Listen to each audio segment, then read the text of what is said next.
नमस्कार प्रेक्षकांनो, मालिकेच्या आजच्या भागामध्ये आपल्याला पाहायला मिळणार आहे की इकडे आता शौर्य आणि आजी दोघंही बोलत असतात. कारण आजीला जाणून घ्यायचं असतं की कोर्टात नक्की काय झालंय. आजीला शौर्यवरती पूर्ण विश्वास असतो. तेव्हा शौर्य आजीच्या जवळ येतो आणि सांगू लागतो की खरंच अगं ऊर्जा खूप चांगल्या पद्धतीने मुद्दे मांडत होती. त्यानंतर आजी म्हणते, मग झालं काय, तू साक्ष देणार होतास ना, तुझ्या साक्षीचं काय. तेव्हा शौर्य सांगत असतो की अगं माझी साक्ष देण्याबद्दल ऊर्जा बोलली, पण डॅडनी तिचा मुद्दा खोडून काढला. कारण डॅडचं असं म्हणणं होतं की ही केस विनयभंगाची आहे आणि या केसमध्ये त्याचा काहीच आहे का संबंध. विनयभंग होताना तिथं प्रत्यक्षदर्शी साक्षीदार होता का, तुमचा मित्र होता म्हणून सांगताय, त्यामुळे माझी साक्ष काहीच उपयोगाची झाली नाही. तेव्हा आजी म्हणते असं झालं सगळं. तेव्हा शौर्य सांगतो की हो, पण आजी तुला माहिती आहे का, माझा पूर्ण विश्वास आहे. कारण मी स्वतः पाहिलेलं आहे की ते जे विक्रांतचे मित्र होते ते पद्माच्या मागे लागलेले होते. ऊर्जाने स्वतः त्यांच्या बरोबर मारामारी केलेली होती आणि ऊर्जाने वाचवलेलं आहे. मी स्वतः पाहिले आणि मी स्वतः त्या गुंडांना मारलेलं आहे, त्या मुलांना मी मारलेलं आहे. मी स्वतः साक्षीदार आहे आणि त्याही पेक्षा माझा पद्मा आणि त्याचबरोबर ऊर्जावर पूर्ण विश्वास आहे, त्यांनी जे स्टेटमेंट दिलेलं आहे त्याच्यावरती. तेव्हा आजी म्हणते, मला एक सांग, तू काय करशील मग. शौर्य विचारतो, आजी मी काय करू, माझ्यावर जर वेळ आली उद्या बाजू घ्यायची तर मी काय करू. तेव्हा आजी म्हणते, तू सांग ना, तू काय करशील. तेव्हा शौर्य प्रांजळपणे उत्तर देतो. तो म्हणतो की मी पद्माला न्याय मिळवून देईल. तेव्हा आजी म्हणते की अगदी बरोबर, म्हणजे सत्याच्या बाजूने तू उभा राहणार आहेस. कसं आहे, या सगळ्यामध्ये मी तुझी मदत करेल, काही प्रॉब्लेम नाहीये. कारण आजीने एका शब्दात एक ओळखलेलं होतं की या केसमध्ये वकील कमी पडलेला नाहीये तर पोलीस कमी पडलेले आहेत. पोलीस तपासामध्ये प्रॉब्लेम झालेला आहे, ही गोष्ट आजीने ओळखलेली होती. आता आजीने शौर्याला वचन दिलेलं आहे आणि त्याचबरोबर दोघांचेही ठरलेलं आहे की मी तुला मदत करणार आहे, पण ही गोष्ट बाहेर घरात कोणालाही कळू द्यायची नाही. आजी म्हणते की त्या मुलीलाही मी मदत करेल आणि तुलाही मी मदत करेन. कसं आहे, तू हर्षवर्धनचा जरी मुलगा असलास तरीही विचार मात्र माझे आहेत तुझ्याकडे. हर्षवर्धन माझा सावत्र मुलगा आहे असं इकडे आजीने सांगितलेलं असतं. ज्या पद्धतीने ह्या सगळ्या गोष्टी घडत असतात ते सगळं पाहून खरं तर खूप छान वाटत असतं आणि फायनली या सगळ्या गोष्टी अशा पद्धतीने समोर येत असतात. तर इकडे आजी आणि शौर्य हे दोघंही आता एकत्र आलेले आहेत आणि त्याच पद्धतीने मदत करत आहेत. कारण शौर्यला माहिती आहे की त्याची आजी ही अगदी सत्याच्या बाजूने लढणारी आहे. ही गोष्ट शौर्यला चांगलीच माहिती आहे. त्याचबरोबर इकडे आपल्याला पाहायला मिळतं की जेव्हा हे सगळं घडत असतं तेव्हा मात्र इकडे ऊर्जाची अवस्था खूप बिकट झालेली असते. ऊर्जाला कळतच नाहीये की काय करू, या सगळ्यातून कसा मार्ग काढू. कारण माझं चुकलेलं आहे. ऊर्जाला जेवण वाढलेलं असतं पण तिची जेवायची अजिबात इच्छा नसते. तिने तसंच त्या ताटाकडे पाहत राहते. तेव्हा पूर्वा तिच्याकडे पाहत असते. कारण पूर्वाला जाणवलेलं आहे की आपल्या लेकीची अवस्था काय झालेली आहे आणि त्याचवेळी कोर्टातला प्रत्येक सीन हा ऊर्जाला आठवत असतो. ज्या पद्धतीने गोष्टी घडत गेल्या हे सगळं तिला आठवत असतं. कारण तिला माहिती आहे की काय झालेलं आहे आणि कशा पद्धतीने गोष्टी झालेल्या आहेत हे सगळं तिच्या लक्षात आलेलं असतं. आणि म्हणूनच पूर्वा आता ऊर्जाची समजूत घालत असते. ऊर्जाला म्हणत असते की काळजी करू नको, सगळं नीट होणार आहे असा विश्वास ती तिला देत असते. परंतु ऊर्जाची अवस्था थोडीशी वाईट होत असते. कारण आज कोर्टामध्ये ती हरलीये किंवा ती कमी पडलीये याही पेक्षा ती पद्माला न्याय मिळवून देऊ शकले नाही या गोष्टीचं तिला जास्त वाईट वाटत असतं. इकडे आपल्याला पाहायला मिळतं की ती म्हणते की अगं असं नको करू. ऊर्जा म्हणते की माझं चुकलं, मी कोर्टामध्ये जायलाच नको होतं. मी कोर्टाच्या बाहेर जे अफिडेव्हिट करत असते ना तेच केलं पाहिजे. यापुढे मी कधीच कोणतीच केस लढणार नाही. कारण प्रत्येक वेळेस मी फक्त एकच गोष्ट घेऊन विचार करत होते आणि आज ती गोष्ट मी पूर्ण करू शकलेले नाही. माझ्या बाबांचा अपमान केला त्या माणसाने, ती संधी मी त्याला दिलेली आहे. ह्या गोष्टीचं खरं तर ऊर्जाला जास्तच वाईट वाटत असतं. तिला असं वाटत असतं की हे सगळं जे घडलेलं आहे ते अशा पद्धतीने घडायला नको होतं, एवढीच तिची इच्छा असते. त्याच वेळी आई म्हणत असते की शांत हो बाळा, असा नको विचार करू. पूर्वाला सुद्धा वाईट वाटत असतं. कारण पूर्वासाठी ही गोष्ट खूपच भयानक होती. इतके दिवस तिनं हर्षवर्धन पासून आपल्या मुलीला लांब ठेवलेलं होतं, पण आज तिच्यावरती जी वेळ आलेली आहे, तिची कोर्टात पहिलीच केस असते आणि ती केस पण त्या नालायक हर्षवर्धनच्या विरोधात तिला लढायची असते. यामुळं खरं तर इकडे पूर्वाला आधीच वाईट वाटलेलं होतं आणि त्याचबरोबर या सगळ्या गोष्टी म्हणजे कितीही प्रयत्न केले तरीही असं काहीतरी होईल याचा अंदाज होता. कारण तो हर्षवर्धन एवढा नालायक आणि निर्लज्ज माणूस आहे की तो कोणत्याही थराला जाऊ शकतो. त्यानंतर इकडे आपल्याला पाहायला मिळतं ते म्हणजे आता ऊर्जा दुसऱ्या दिवशी सकाळी शांत बसून असते, कारण तिच्या कोर्टामध्ये तिला वाईट याच गोष्टीचं वाटत आहे की पद्मा नाही म्हणत होती तरीही आपण तिला तयार केलं आणि ज्या पद्धतीने ही केस कोर्टात उभी राहिली ती खूपच विचित्र असं सगळं झालेलं आहे. शौर्य तिला फोन करत असतो, ऊर्जा मात्र फोन उचलत नसते. शौर्याला माहितीये कालच्या गोष्टीमुळं नक्कीच ऊर्जा खचलेली असणार आहे, म्हणून शौर्य तिला वारंवार कॉल करत आहे.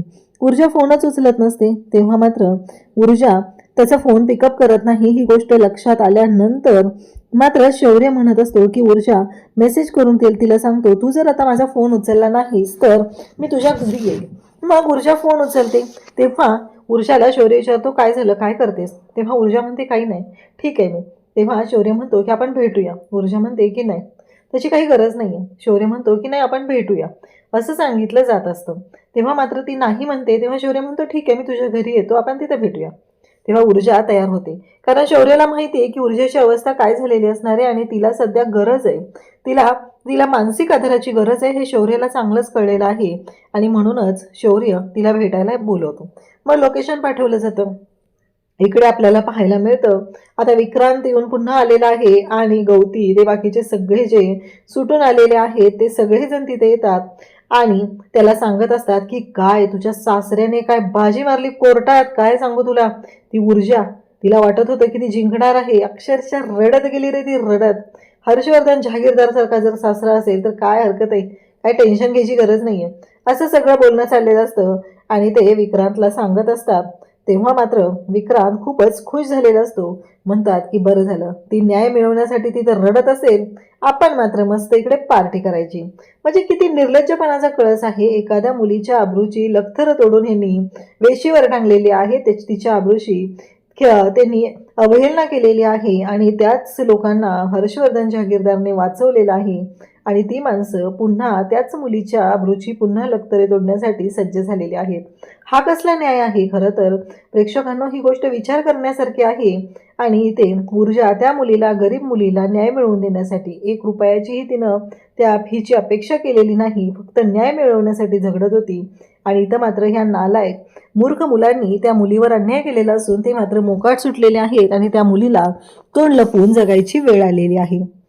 इकडे त्याच वेळी अर्पिता तिथे येते आणि ओरडायला सुरुवात करते. ती म्हणते, कळतंय का तुम्हाला काय करताय तुम्ही, हे सगळं लक्षात येतंय का तुमच्या? कारण तुम्ही ज्या पद्धतीने वागत आहात ना ते लक्षात आलेलं आहे, कारण तुम्ही काय आहात हे चांगलंच मला कळलेलं आहे, असं म्हणत अर्पिता बोलत असते. तेव्हा मात्र अर्पिताला खरं तर खूप राग आलेला असतो. अर्पिता त्यांना म्हणते, कळतंय का काय चाललंय हे सगळं, असं म्हणत अर्पिताने त्यांच्यावर फायरिंग करायला सुरुवात केलेली असते. तेव्हा मात्र इकडे आपल्याला पाहायला मिळतंय की शौर्य हा ऊर्जाला भेटायला आलेला आहे. एका गार्डनमध्ये ते 2 जण आलेले आहेत आणि तिथे शौर्य ऊर्जाला म्हणत असतो की तुला माहिती आहे का, तू आज कोर्टात जे काही लढलेली आहेस ना ती खूपच जबरदस्त अशा पद्धतीने लढलेली आहे. ज्या गोष्टी घडलेल्या आहेत ना त्या खरंच खूप चांगल्या. तुला माहित नाहीये, हर्षवर्धन जहागीरदार सारख्या वकिलाच्या विरोधात उभं राहणं ही साधी गोष्ट नाही. काहीही झालं तरीही त्या माणसाच्या विरोधात उभं राहायला एक हिंमत लागते आणि ती हिंमत तुझ्यात आहे. तेव्हा ऊर्जा म्हणत असते, ते काही का असेना, पण ज्या गोष्टी घडलेल्या आहेत त्या मात्र चुकीच्या पद्धतीने झालेल्या आहेत. तुझ्या लक्षात येत नाहीये शौर्य, कारण मी पद्माला न्याय मिळवून द्यायचं ठरवलेलं होतं, पण काय झालं, मी पद्माला न्याय मिळवून देऊ शकलेले नाहीये शौर्य, तुझ्या लक्षात येते का, असं म्हणत ती सांगत असते.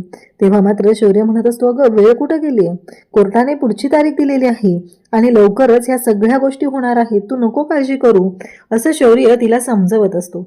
परंतु ती म्हणते की अरे तुला माहितीये का, या केसच्या मागे पळापळ करण्याच्या नादात घरातल्या जबाबदाऱ्या मी विसरले, लाईट बिल भरणं, किराणा बिल भरणं, या सगळ्या गोष्टी मी सोडून दिल्या, त्या पैशांचा विचारच नाही केलेला, या केसच्या मागे धावत राहिले. आई खूप कष्ट करते रे, आम्ही लहान असल्यापासून आईने आम्हाला एकट्याला सांभाळलंय, कारण बाबा मी लहान असतानाच गेले, आईवरती खूपच टेन्शन असतं आणि आता मी हे सगळं करते, मला कळतच नाहीये. मग तुला माहितीये का, माझी एकच इच्छा होती की मला माझ्या बाबांचा कोर्ट घालून कोर्टामध्ये उभं राहायचं आहे आणि मला लढायचं आहे आणि ती केस जिंकायची आहे, पण बघितलं ना आता मी कधीच कोर्टामध्ये जाणार नाही. तेव्हा शौर्य तिला सांगत असतो की ऊर्जा तुला माहितीये का तू काय बोलतेस, अगं भल्या भल्या वकिलांना तू तुझ्या पायाशी आणू शकते, कोर्टात गुडघ्यावर वाकवू शकते, एवढी ताकद तुझ्यामध्ये आहे. आज तू जे काही केलेलं आहे हर्षवर्धन सारख्या वकिलाला तिथं जाऊन त्याच्या विरोधात उभं राहून बोलणं एवढं धाडसही कोणाच्यात नसतं, ते धाडस तू दाखवलेलं आहे असं म्हणत शौर्य तिचं कौतुक करत असतो आणि तिला धीर देत असतो. तिला म्हणतो की ती म्हणत असते की कोणत्या तरी सिनियर वकिलाकडे मी ही केस सोपवायला हवी होती. तेव्हा तो म्हणत असतो की अगं सिनियर वगैरे असं काही नसतं ग, तू जे केलेलं आहे ते अगदी योग्यच केलेलं आहे आणि खूप छान पद्धतीने गोष्टी केलेल्या आहेत असं तो तिला सांगत असतो आणि काळजी करू नकोस. त्यानंतर इकडे आपल्याला पाहायला मिळतो भजन जो आहे तो हुळबुट्टेला भेटायला आलेला आहे आणि भजन म्हणत असतो की खरंच खूप छान पद्धतीने तुम्ही आज कामगिरी केलेली आहे.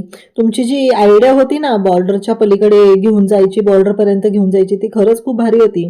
त्यामुळे साहेब इम्प्रेस झाले तुमच्यावरती. तेव्हा हुळबुट्टेच्या हातामध्ये पैशाचं पाकिट दिलं जातं आणि सांगितलं जातं की हेच ते. खरं तर इकडे भजनला ते म्हणत असतात की विक्रांत कुठं होता ते आम्हाला माहिती होतं, तो गोव्यात फार्म हाऊसवर आहे हे आम्हाला माहिती होतं, त्याला तिथून उचलणं ही गोष्ट काही आमच्यासाठी खूप अवघड नव्हती, पण आम्ही मुद्दामच ते केलं नाही. मग त्याला विचारलं जातं की का नाही केलं तुम्ही असं.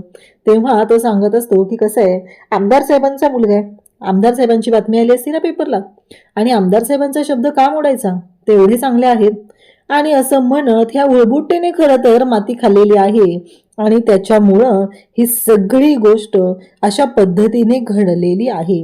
म्हणजे या सगळ्याला आज ऊर्जा कोर्टात जिंकू शकलेली नाही, या सगळ्याला जबाबदार आहे तो म्हणजे हुळबुट्टे. त्याने केलेला तपास चुकीच्या पद्धतीने त्याने ऊर्जाला गाईड केलं, त्याने मदत केली नाही, प्लस ऊर्जाची बाजू त्याच्यामुळं कमकुवत झालेली आहे. ह्या सगळ्या गोष्टी घडत असतात आणि तेव्हा मात्र आता हुळबुट्टेला पाकिट मिळालेलं असतं आणि आता मात्र हुळबुट्टे खुश झालेला असतो. म्हणजे अशी साहेबांची आमच्यावरती कृपादृष्टी राहिली तर सगळं व्यवस्थित होईल असं त्याचं म्हणणं असतं. त्यासोबतच इकडे आपल्याला पाहायला मिळतं ते म्हणजे आता भजनने त्याला पैसे दिलेले आहेत. इकडे शौर्य म्हणत असतो की हे बघ, अजिबात काळजी करायची गरज नाही, आता तू पुन्हा कोर्टात उभी राहणार आहेस आणि सगळं व्यवस्थित होणार आहे, पुन्हा आपण ह्या केससाठी लढायचं आहे असं त्याने सांगितलेलं आहे आणि ऊर्जाला एक धीर दिलेला आहे. त्याचबरोबर इकडे आपल्याला पाहायला मिळतं ते म्हणजे उद्याच्या भागामध्ये ऊर्जा मंदिरात चाललेली असते आणि मंदिरातून अर्पिता आणि विजया दोघीही येत असतात आणि नेमकं घडतं असं की जेव्हा अर्पिता आणि विजया येत आहेत आणि विजयाचा पाय घसरतो आणि त्या क्षणी तिथं धावत ऊर्जा जाते आणि तिला तिथे वाचवते. तिला म्हणते की अहो काकू सावकाश असं म्हणत तिने तिला आधार सुद्धा दिलेला आहे. आता मात्र विजया म्हणते की काय हे, आणि ऊर्जाने तिथं तिला थांबवलेलं आहे आणि त्याचबरोबर ऊर्जा विजयाच्या पायांची मालिश करून देत आहे, तिचा पाय मुरगळलेला आहे हे लक्षात आलेलं असतं. त्याचबरोबर ह्या सगळ्या गोष्टी एवढ्या छान पद्धतीने ऊर्जा हँडल करते. तेव्हा मात्र विजया तिला म्हणत असते कोण ग तू, म्हणजे हे सगळं एवढं म्हणजे तू केलेलं आहेस, मला कळतच नाही कोण कुठली कोणत्या नात्याने हे सगळं करतेस. तेव्हा मात्र ऊर्जा सांगू लागते की माणुसकीच्या नात्याने, कारण तुम्ही एक माणूस आहात आणि तुमच्याशी तुम्ही पडत होता, तुम्हाला सावरणं हे माझं कर्तव्य आहे असं ती सांगत असते. आणि तेव्हा मात्र इकडे विजया पाहतच राहते. पण त्या दोघींना शौर्यने जेव्हा पाहिलेलं आहे तेव्हा शौर्याच्या शिट्ट्या वाजलेल्या आहेत. शौर्य म्हणत असतो की प्लीज हिने आईला नाव सांगायला नको आहे, जर नाव सांगितलं तर खूप मोठा प्रॉब्लेम होईल असं त्याच्या डोक्यात सुरू झालेलं आहे.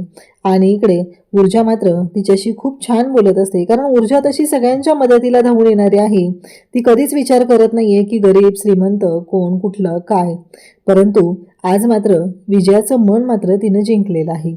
इकडे शौर्य मात्र पाहतच राहतो. अशाच अपडेटसाठी चॅनलशी कनेक्ट राहा. थँक्यू.